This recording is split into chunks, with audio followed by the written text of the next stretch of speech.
You both have recently been hired as head coaches and also have been Division I assistants. What are 2 or 3 things you can tell us that's wrong with the system to why we don't have more opportunities for black coaches to be head coaches? Outside of the fact there's not very many jobs in the first place, what other factors in the system are part of the problem, in your opinion? Head coach at Ranger College. Just piggybacking a little bit off of what Ted has said, I think the mentoring program, one of the things like I try to do with some of the young players, I kind of identify guys who I think could be coaches down the road.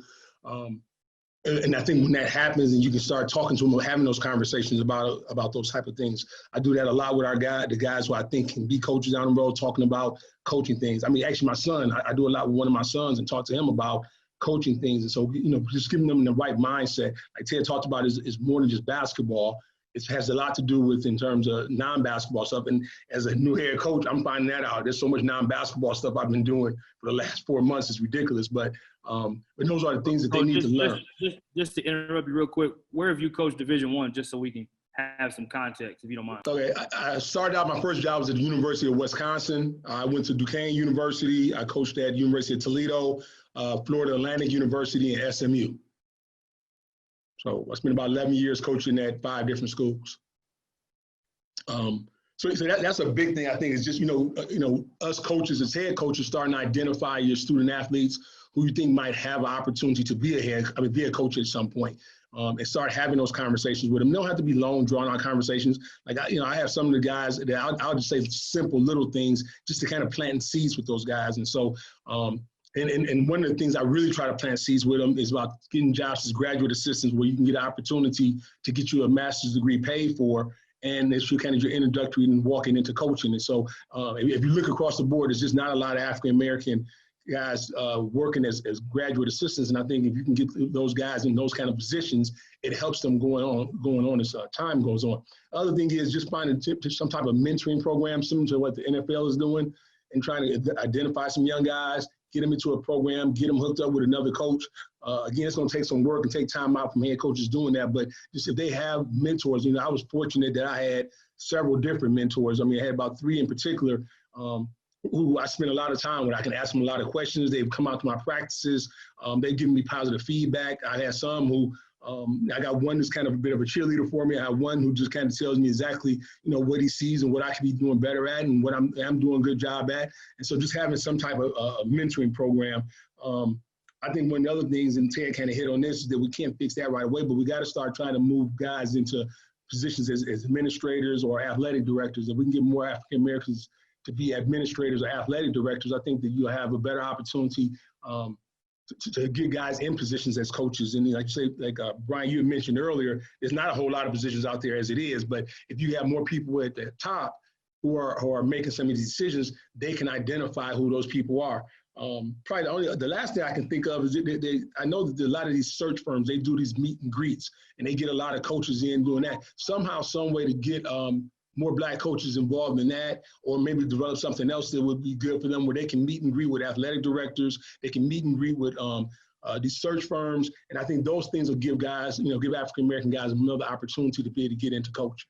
Again, one last question from Coach Days. How are you making an impact on your minority student athletes at your program, bigger than just basketball? What are you doing to help break some generational and family curses, teaching them to vote, rights, etc.? And how can you help prepare them for life after basketball, even though they're going on to 4-year universities after you guys?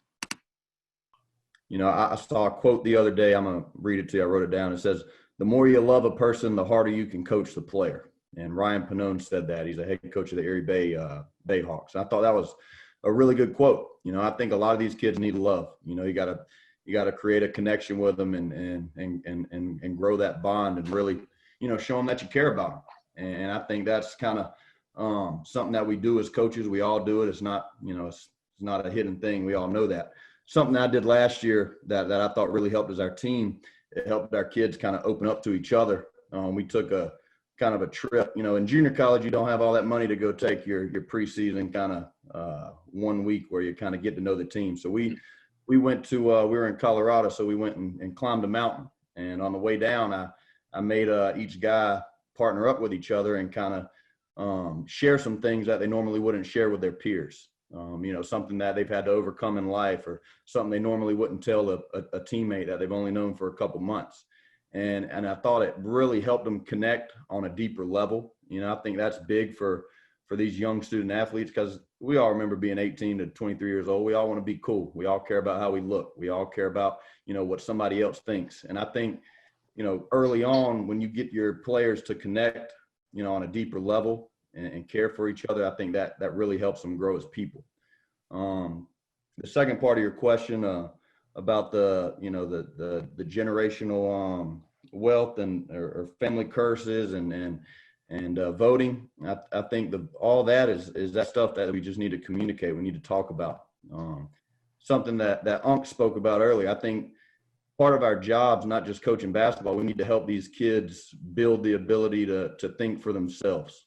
So I think we need to have open and honest communication with each other.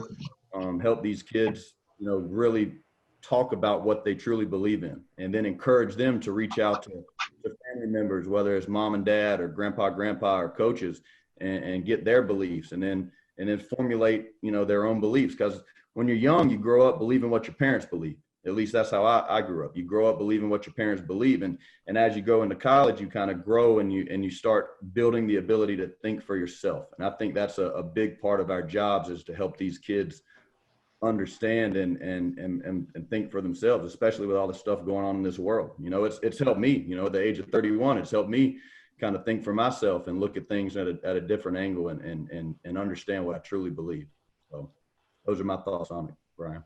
Is, since you are in a rural area and the minority population is low, how or what do you say or do to educate your African American players to be safe while trying to encourage them to be positive people in the community? And how do you address with your players their feelings about some of the police brutality that's happened, has been experienced between African Americans and Caucasian police officers? I think I don't know what it's like to be Black, obviously. So I got to have that conversation with my Black players. What are some things that you've dealt with in your life? Being in the community, going out, all that. Because where I am at Garden City, Kansas, the population's 50-50, white and Hispanic. So they're the extreme minority here. So wherever they go, just like at a lot of junior colleges, people know that they're athletes at the college and they're under a microscope. And, I think we all have this conversation with our players from day one, and we have to make them understand that to the best that we can. I'm big on getting out in the community. I'm big on doing as much in the community as I can with these kids, because I think it helps them grow more than almost anything, helping young kids, whatever it may be that we do. So I want to do that as much as I can, but at the same time, like you said, how do I help these Black kids be safe in the community? It's tough because I don't know what it's like. So the rest of your question with the police brutality, I've thought about that, and we had a head coaches meeting last week, and the chief of police in the town spoke with us, and I talked to him afterwards, and I just said, hey, do you think you could come and talk to our team individually? And he was welcoming that, and I think that's going to be huge for our players for their first.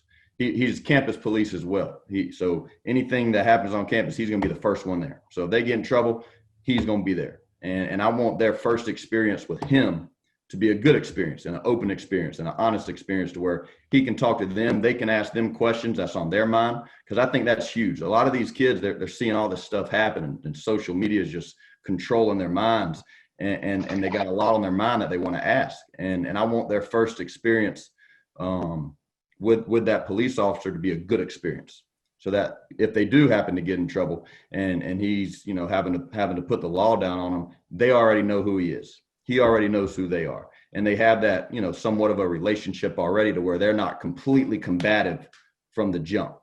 And I think that's something that I'm definitely going to do here at Garden City for that first week. I'm going to try immediately to get them one-on-one with the chief of police on campus, so that they can have that relationship already.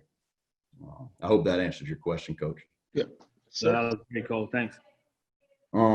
My question to you, this is a tough one, I know, man, but it's been on my mind, and I wanted to see, you know, someone else's perspective. My question was, how do we support our players if they want to take a knee during the anthem in a small rural junior college town that we're in that may not understand or accept the meaning behind taking a knee?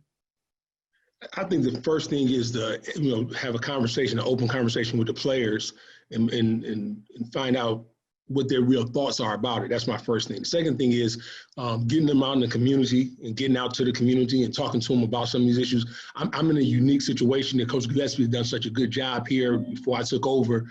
We have a radio show, and there's opportunities to kind of, you know, meet and greet and get out in front of the community. And because I've been here for 3 years, I know a lot of the community. So if you know, that's a piece of it will be part of me trying to educate the community about that, but also doing things like when the national anthem was getting ready to be played, maybe get our announcer to speak something, make a small statement about it, maybe to put something in our media guide or for the day, whatever our media is for the day, for the game.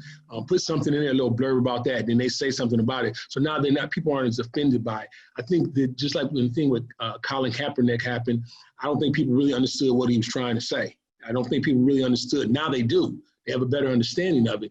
But again, it's because they've been educated to it now. They've been given information about it. So the biggest thing is just getting that information out to people and also making sure that our kids are in the community. So now when they do something like that, the hope is that they've been entrenched into the community enough that the people will support what they are trying to do and what they're trying to say and making sure that they understand that their voice is being heard, and that's a positive way for them to be expressing themselves as opposed to doing it in a negative way.